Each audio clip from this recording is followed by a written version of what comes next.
Hi, hello everyone. This is Dr. Prasad Putilam, continuing my class video series on research methodology and intellectual property rights. So, in research methodology and property rights, I made some module videos of module 1, module 2. This is the third video of module 2. Okay, so it is a common syllabus given for Visheshwara Technological University for the fifth semester students of any branches, all branches. Okay, so my way of teaching is I'm taking some of the important questions and connecting into the course outcome, the 5 course outcome given in the syllabus, the study material as such it is available in this particular textbook, which you can download from the internet. And this is the textbook which is there given as the reference. So I am referring the same textbook. So I didn't prepare a separate study material for this, since the material is available there. So this particular class video I am covering these topics, that is introduction to technical reading, conceptualizing research, critical and creative reading, taking notes while reading, reading mathematics and algorithms, reading data sheet. So these are the topic from using the available that particular textbook. I made I studied it in depth, and from that I made some of the important points, as well as based on these points made framed a question. Explain the essential steps and strategies involved in technical reading for researchers, emphasizing the importance of critically evaluating research papers, creating meaningful research objectives, and effectively taking notes during the reading process. So these things comes together as a one set of topics. Therefore I combined them and made this question. This is see connecting to course outcome 2, reverse Bloom's taxonomy level 3, and the marks that can be given is 10. And the important key answers for this is again the same headings only. Okay, so the further based on the available material, what I made the further points that I took, that is given here. Okay, so in research it is very important to stay updated, because we need to stay updated, because the knowledge growth, it is growing, the growth is very faster every year.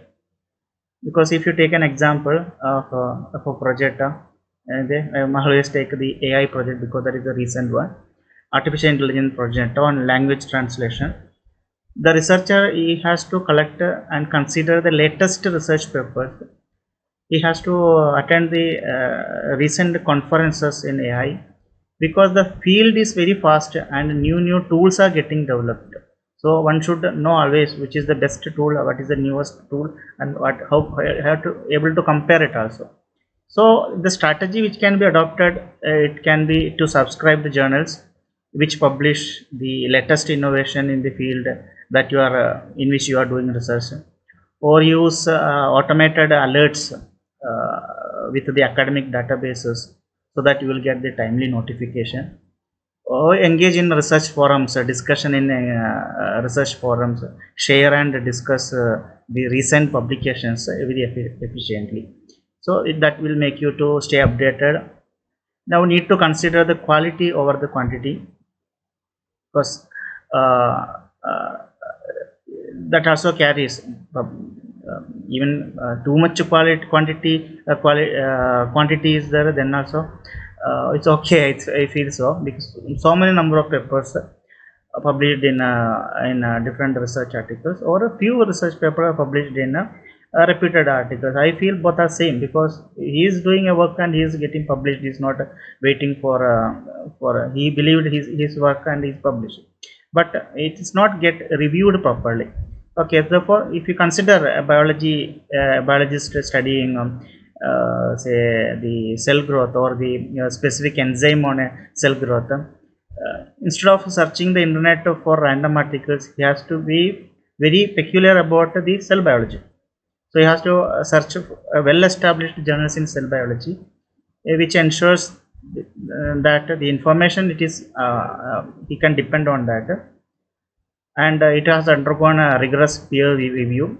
Okay, so many questions were asked before publishing the that article.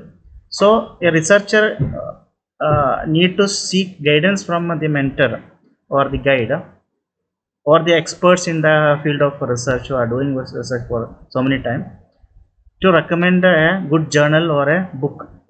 Okay, so that can be done very efficiently than searching which is the best journal. You can ask or seek the guidance from the mentor. Okay, so you need to consider quality over quantity. Next, we need to read the engineering research papers, because this particular syllabus it is made for engineers, and most the viewers of this video as well as the syllabus is meant for engineers. So this point is added to that. So as a research scholar, you cannot read any journals like just like reading novels. And it is not a casual reading, and a thorough understanding of each word, each sentence, and we should be able to visualize it. That is the requirement with the engineering research paper. So the selection of paper for reading is also very important, because they should identify or select based on the title of the paper or given abstract before choosing the paper for the thorough understanding. The next point given is need to have a strategic reading approach. That is with experience you'll get. You cannot say every person's have got their own approach. We cannot have a common system for that. With experience, my experience will be different from others' experience. So generalized statement I'll be giving. So a researcher, they only refine their methods, finding the most wanted information from a given research paper. Some will stick on to the title, some will take the information from the abstract, or some will always get the information from the experimental methods which are mentioned in the research papers, or any of the diagram which is given there, or any tables given there. So it depends upon the field of research. Okay, even I do multidisciplinary research from one field to the other field. When I change, I have to change the strategy, otherwise I will not get the best information. Okay, so it depends upon which field you are working. Based on that, you have to, with experience, you have to, and you have to identify the strategy for which suits for you. Okay, need to consider the author reputation. Okay, so it's not about what it is written in the research article, and also we need to check who is the or the main author or the corresponding author, or who are the authors of that. Even the institution where they work, that also means affiliation, we call as affiliation. That is also one of the important criteria, because such research papers from a reputed institution or reputed author, they are always reliable. The content is also reliable, because they are scientists. They not just contribute to the knowledge, but also they have some so-called the legacy of contributing valuable insight to that field. Even they will not publish their simple findings and all, they will not publish. They want to publish something which is useful for the society, and which makes them feel proud, and which makes the others recognize the scientist. So such papers you have to identify, and that can be identified by going to the history of publication, the author's history. You can check it in their Google Scholar or any other site. You can find it out. Okay, need continuous search for a relevant literature. Okay, searching for a reliable information from internet cloud of the academic literature, it require just not just a reading strategy, but it is a continuous approach. And they should also know how to filter the information, because too much content will be there, so they should filter from whatever required for them. So they should not should and they also should able to take a immediate decision between what is the immediate relevant topic or information which can be and what are the things which can be explored later, not right now, but still you can keep it, but it has to be done later. So this involves this practice of decision making of which one to be taken first, and the other information, even though it is interesting, or but still we cannot do work on that, or we cannot execute it, so we have to keep it for later work, as a later work. Okay, so this has to be can done by the prioritizing the topics, or prioritizing the journals, prioritizing the authors based on the research, your research code. Now comes conceptualizing research.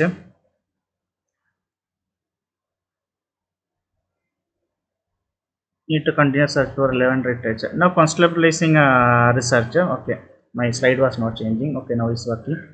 Okay, so here some point that I kept are need of a good research objective, need the deep understanding of literature, role of expertise at PhD level is crucial, need to seek guidance for smaller project. Okay, from the textbook I took these points as under this heading of conceptualizing research. Means understanding the essence of research objective, it is very crucial, that leads to the success of the research work. Okay, so objective of the work, that is very, the essence of research objective is very good, and the person who is doing should understand it very well. So while preparing this research objective, they need to be sure that some novelty and innovation, it is given the prime important, so that you will get, or the one who working will get the respect from themselves as well as from the research community. So preparing an effective research objective, it is very challenging, very much challenging. It's a challenging task. It requires expertise in the so-called the specific field. Okay, so a deep understanding of the literature, what are the available literature, its understanding of what are the available literature, then identifying the research or the gap, the knowledge gap, what was done earlier, and what need to be done, that to identify the research gap. This will contribute to you to make a good research objective for your work. Okay, so usually supervisors will help you, they will provide you the direction to which you need to go and work on to reach to a very reliable, very good research objective. Maintaining the standards as well as able to solve it. The solvability is also very important. Taking any objective and if you are not able to solve it, then that is also not good. So supervisor will help you. You should get the help from an expert who is working in that field before you start working on your objective. So for the bachelor degree students, because the most of the viewers, this is for you, because the syllabus is given for you. Okay, so bachelor degree students, engineering students, you need to be involved in building your knowledge building with multidisciplinary approach. You should not stick on to a particular engineering field. Even though you might have selected a particular field, you should not stick on to that. If you stick on to that, you will end up in trouble wherever you go.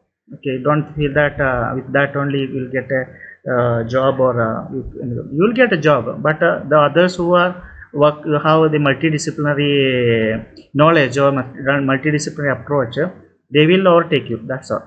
Okay, so you should have this multidisciplinary approach in the very first year itself. You should be able to think in all the different possibilities. A mechanical engineer should be able to think in the computer science concepts or AI concepts. An AI engineer should be able to understand the mechanical engineering concepts.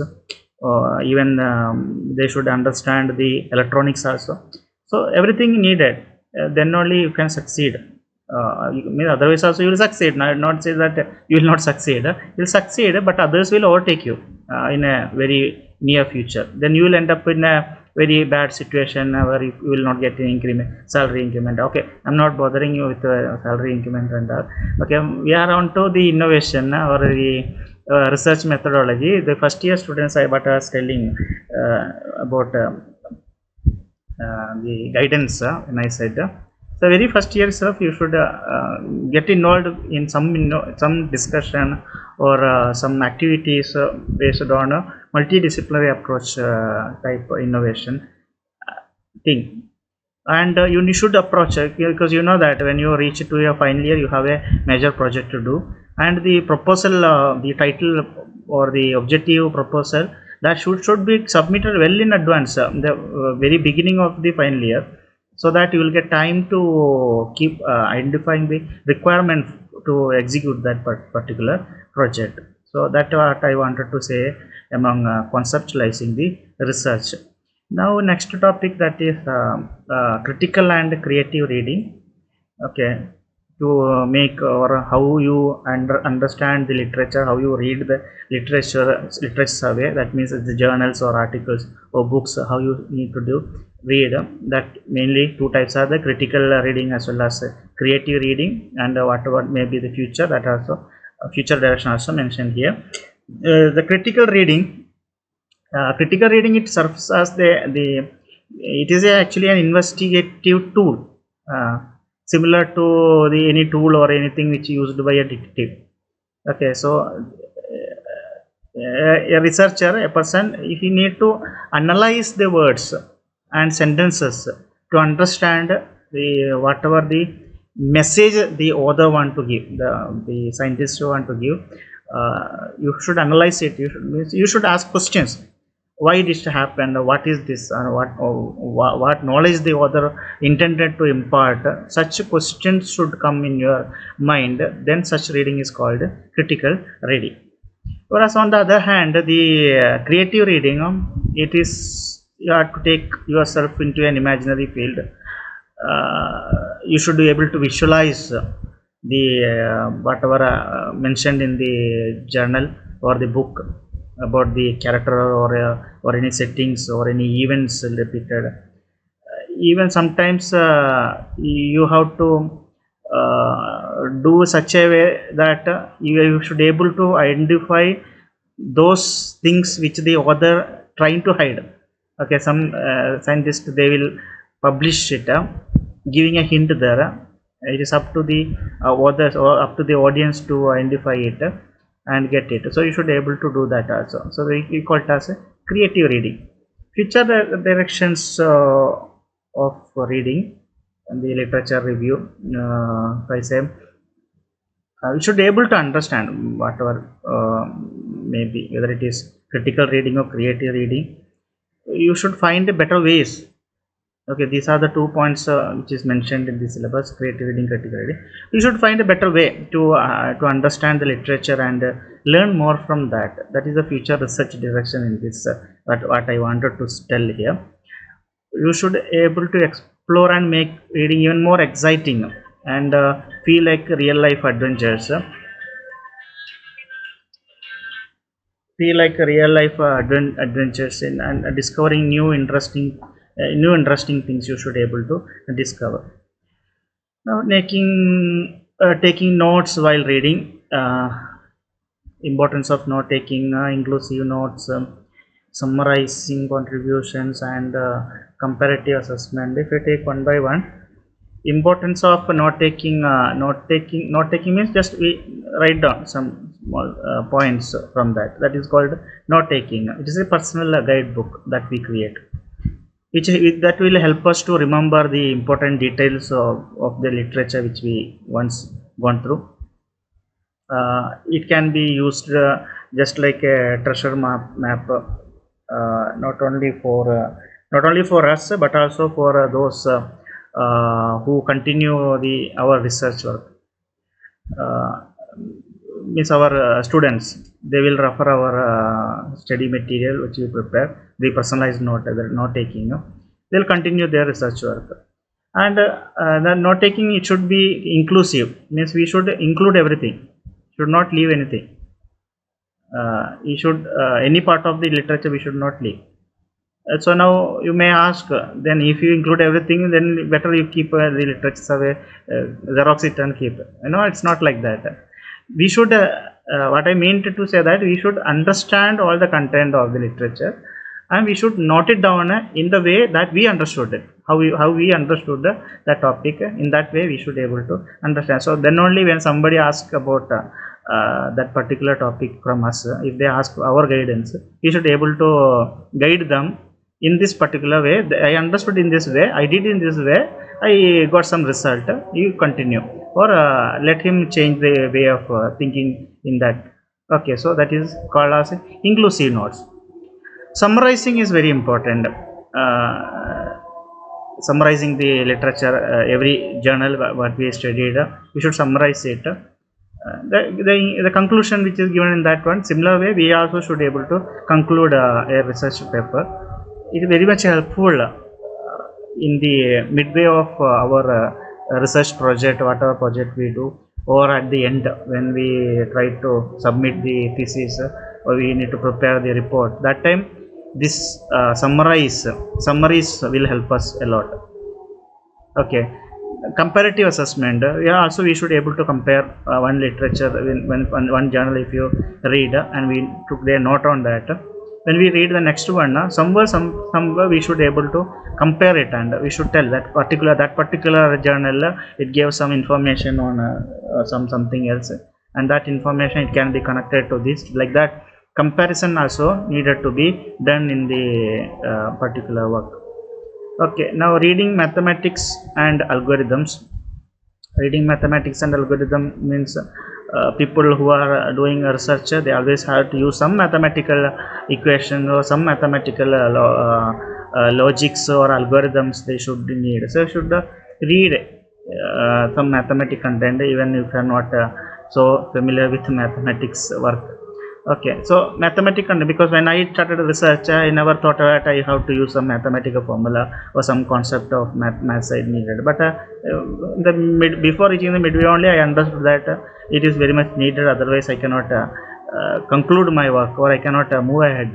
So it is needed. Every researcher need to have some mathematics and algorithms in their work.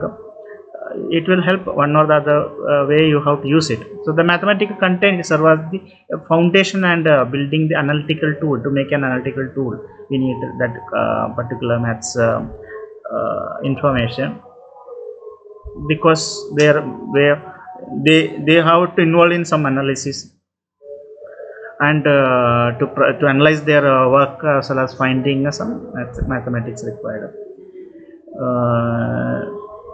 Because some data analysis will be there, some statistical modeling, or some algorithmic solutions. These are all needed mathematical content. To understand the mathematical content, we should thorough read for understanding, just like decoding a map. We should able to understand the core principles, how these elements will play a role in their research. That is needed. Next, skimming for familiar content. Skimming for familiar content is like quickly identifying the methodological approaches and the techniques which needed for our work. Different mathematical methodologies we'll find. Skimming also always allow us to recognize a familiar tool which can be easily used. Okay, the one which we are using earlier, we are using for some other purpose, but when we started doing this particular work, when we started doing by skimming only, we'll come to know that okay, this the tool which you are used for some other work, it can be used for this particular work also. Verification through implementation, that is checking with the real world use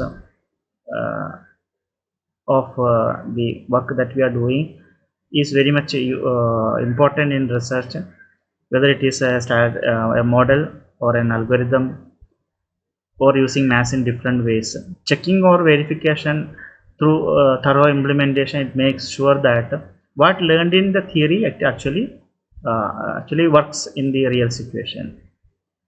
Now, reading a data sheet.